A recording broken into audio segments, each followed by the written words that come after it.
99% of people are not willing to do what it takes to make their dreams come true. The Marines have a saying, everybody wants to go to heaven, but nobody wants to die. The center of bringing any dream into fruition is self-discipline. You know, something as simple as food and eating. It's not about your body as much as it is about your mind. It's getting command of your mind to be able to choose actions that are in your own best interest. Every day we are choosing that's not in our own best interest. So if the world is attacking you and the world wants to fight you and the world's trying to hold you down, so you're going to kick yourself in the balls? So you're going to stop yourself from getting what you dream. And I think the word discipline has kind of gotten a bad name. We think about it in terms of punishment.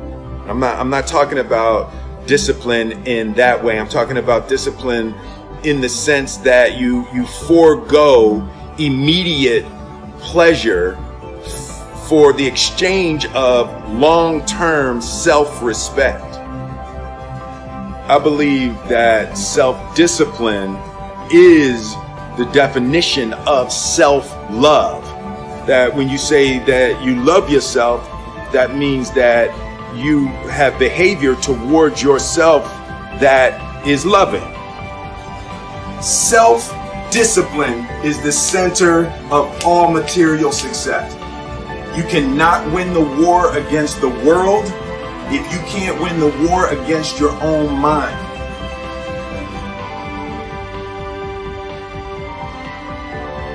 Self-love is when you say to yourself, man, look, I know you and that girl got a real connection. I know y'all vibe, but that's your girl's cousin. So I love you too much to let you do that. It's like you say to yourself, hey man, look, I know you want to eat that pizza and it'll be really good, you know, but I can't let you eat that, man, because if you eat that pizza, you're going to feel like shit, you know, and I love you too much to let you eat that. Self-love is, hey, look, I know you got a test on Monday, you know, and I know you really want to go out with your friends. It's Saturday night, you want to go out, but if you fail that test, you're not going to feel good about yourself. You know, I love you too much to let you go out tonight.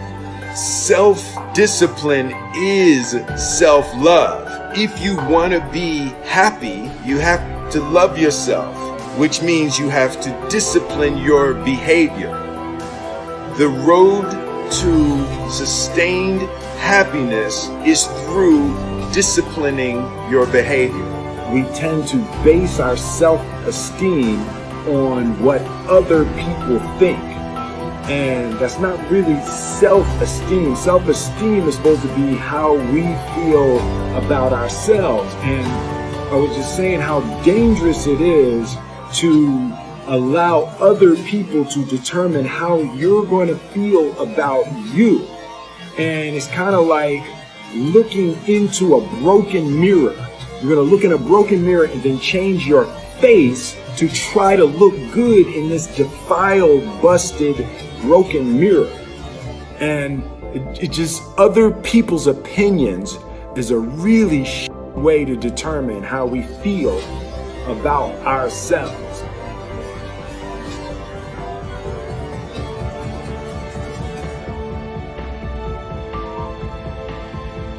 It don't matter whose fault it is that something is broken if it's your responsibility to fix it. For example, it's not somebody's fault if their father was an abusive alcoholic, but it's for damn sure their responsibility to figure out how they're going to deal with those traumas and try to make a life out of it. It's not your fault if your partner cheated and ruined your marriage, but it is for damn sure your responsibility to figure out how to take that pain and how to overcome that and build a happy life for yourself.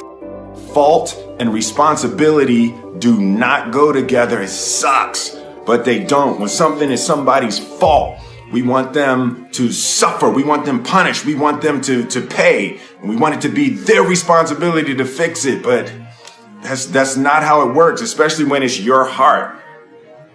Your heart, your life, your happiness is your responsibility and your responsibility alone. As long as we're pointing the finger and stuck in whose fault something is, we're jammed and trapped into victim mode. When you're in victim mode, you are stuck in suffering. The road to power is in taking responsibility. Your heart, your life, your happiness is your responsibility and your responsibility alone.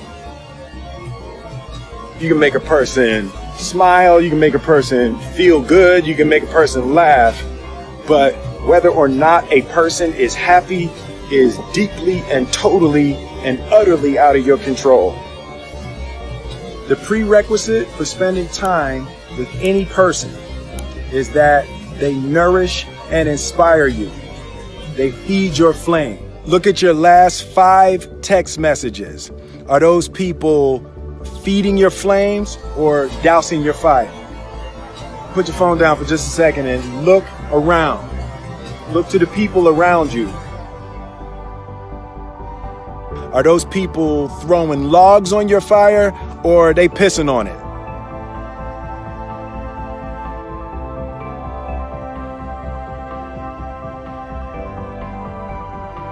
I want my life, I want my work, my family, I want it to mean something. And it's like, if you are not making someone else's life better, then you're wasting your time.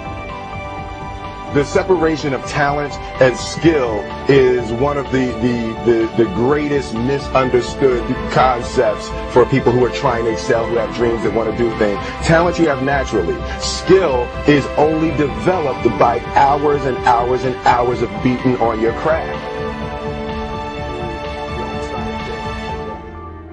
You don't set out to build a wall. You don't say, I'm going to build the biggest, baddest, greatest wall that's ever been built. You don't start there. You say, I'm going to lay this brick as perfectly as a brick can be laid. There will not be one brick on the face of the earth that's going to be laid better than this brick that I'm going to lay in this next 10 minutes. And you do that every single day, and soon you have a wall. And I think psychologically, the advantage that gives me over a lot of people I have been in competition with in different situations is it's difficult to take the first step. Look how big the task is.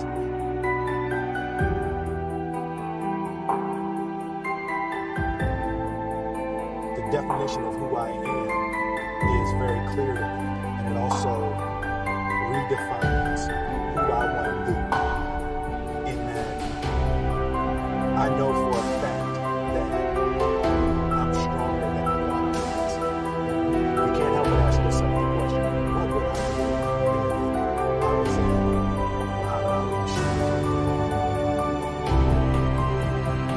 I'm motivated by I hate being scared to do something. I think what developed in my early days was the attitude that I started attacking things that I was scared of. Why your bed the night before? What do you need that fear for? Just don't go. Why are you scared in your bed 16 hours before you jump? Why are you scared in the car? Why could you not enjoy breakfast? Fear of what? You're nowhere even near the airplane. Everything up to the stepping out, there's actually no reason to be scared. It only just ruins your day. You don't have to jump. And then in that moment, all of a sudden, where you should be terrified is the most blissful experience of your life. And God placed the best things in life on the other side of terror.